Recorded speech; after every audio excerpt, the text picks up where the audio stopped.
What's up, man? We have a decent fight night tomorrow night. Not decent, it sucks, I'm gonna be honest with you. The main event, it's okay. It was originally supposed to be Brandon Royval versus Minnow Kape, but Brandon Royval has pulled out, and now we're getting Almabayev versus Minnow Kape. And so let's talk about it after that. We're gonna analyze the fight, and maybe we'll do some rankings at the end.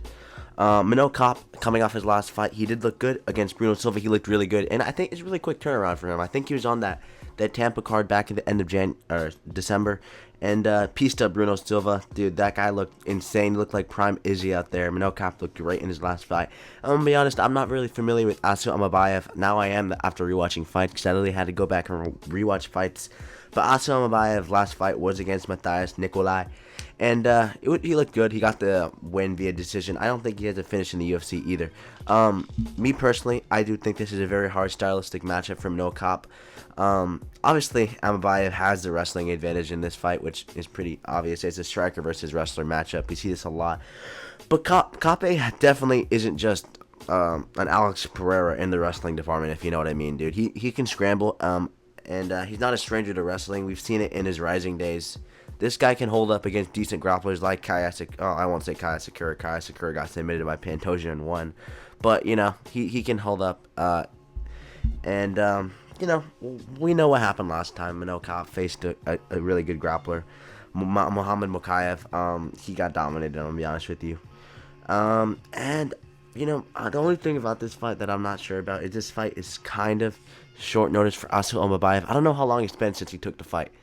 I think it's been like a couple weeks now, so it's not like short, maybe not even a couple weeks. It might be a month now, so it's not really short notice. But we don't really see a lot of short notice wins in general. You look back, Volk took that fight on short notice against Islam, got knocked out. Moicano took that fight in short notice against Islam, got knocked out, got submitted. And Dan Ige took that fight short notice against Diego Lopez, lost. So a lot of times we don't see the person taking the fight on short notice win. We're going to see that this next weekend against Justin Gage and Rafael Fazia, but that's a topic for another video. The key to victory for Minnow Kape, I think this guy needs to be relentless. I think he just needs to, similar to his last fight against Bruno Silva, he just needs to be putting the pressure on him, strike after strike, not giving this guy a chance to recover. And Almabayev is very untested in the UFC, dude. He's only had 4 fights, and he's already ranked 8th. That just shows you how sucky the flyweight division is. But still, Kape needs to be relentless. And for Almabayev, he needs to take this fight to the ground as quick as he can, dude. Just time Minnow Kape out. Obviously Minnow Kape is a very quick striker when he does have the stamina. I mean, in general, this guy can last for a while, Minnow Kape. So you need to eliminate his endurance early, get him tired, and prevent him from just spamming you with emotes and looking like prime Izzy out there. And I honestly don't think that Almabayev can, dude. I'm not very familiar, like I said earlier, and I am familiar with Minnow Kape. I've watched a lot of his fights in the UFC, and I'm going to go with him for this fight. My prediction for this fight is 49-46 domination, 4-1 on the scorecards. I just think that Minnow Kape's too experienced, dude. He's very experienced, and he's just going to be too much for Almabayev to contain. I believe he's inexperienced, like I said earlier. Minnow Kape should fight for the title next. Actually, maybe not. Let's matchmake some fights next, because I'm going to fix the top of this division, just the top of this division, because the bottom half kind of sucky. But we're going to finish the title picture of this division, because the UFC can't, and it's in shambles right now. So let's matchmake now. I know I just said like 2 seconds ago that what's the dude's name? Minnow Kape should fight for a title.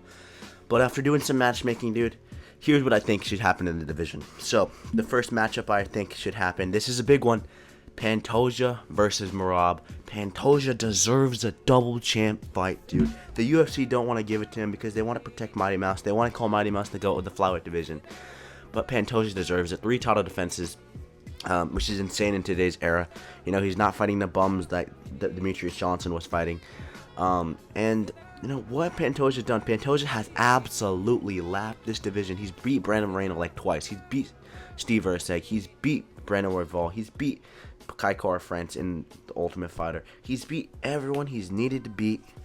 And he's lapped this division. And you look at flyweight division and bantamweight division. What do both of these divisions have in common? Both of these divisions don't have a clear-cut number one contender. Flyweight, who is next for Flyweight? That's what we're trying to figure out. That's why I'm doing this video. You look at Bantamweight, maybe Sean O'Malley. I'm going to be honest, Sean O'Malley doesn't deserve it. Sean O'Malley is my favorite fighter in the UFC. You guys know this. So that's a big word coming from me. So I do think we do Pantoja versus Merab. If Pantoja gets it done, he's up there in the GOAT debate for Flyweight against Demetrius Johnson. And if Merab gets it done, that's just another win, cracking onto his legacy of being the Bantamweight GOAT. So do this fight, UFC, please. This is a mega fight. You can main event a pay-per-view with this. And I would really love to see this fight. The next fight we do have is obviously one that's already booked. Brandon Moreno versus Steve Erceg in Mexico City. I think Brandon Moreno pulls that off. I don't know why we're giving Steve Erceg these fights such high up the rankings, but you know, he's probably going to lose this, and he's going to be in a 3-fight losing skid. So the UFC are kind of messing up here booking this fight for Steve Erceg. I think this is a free win for Moreno, but we're not here to predict this fight. We're here to matchmake. So the next fight I think the UFC should make is Amir Albazi versus Brandon Royval. See, the thing about this fight is Brandon Royval, he might deserve a title shot. The only thing is he's lost to Pantoja twice, I believe. Or maybe once. I don't know for sure. I probably should have looked at that a little bit more. But Amir Albazi is coming off that performance against Brandon Moreno where he didn't look that good, 50-45. Royval, this could be a free win for him. So it just could be an extra win for him if he wants to fight for a title again. Because I don't know if we can really give him a title shot for losing to Pantoja twice. So we do this fight, Brandon Royval versus Amir Albazi. It's a good fight. I don't really think Amir Albazi is that good. So I do think it's a free win pretty much for Brandon Royval. But yeah. And the final fight I do think we should do in this division that is necessary, that is 100% necessary. Manel Kape versus Kai Car-France. You know, in the build up to Manel Kape's fight night main event tomorrow, I've seen so much clips of the post-fight interview with DC at UFC Australia a couple years back, where he just called Kai Car-France. Oh, that's such a peak interview from Manel Kape. And obviously these guys have had their beef for a while. They've never fought somehow. And this is the fight to make in this division. This is such a good fight. What? You can main event a fight night with this. You can co-main event a card with this. I don't think a lot of people will be mad about that. And this is the fight to make, dude. Pantoja is going to be busy going up to fight Merab. So the winner of this fight does get the title shot, in my opinion. Manel Kape versus Kai Car-France. Manel Kape faster, quicker, but Kai Car-France does have the knockout power. So it would be really interesting to see how this fight goes down.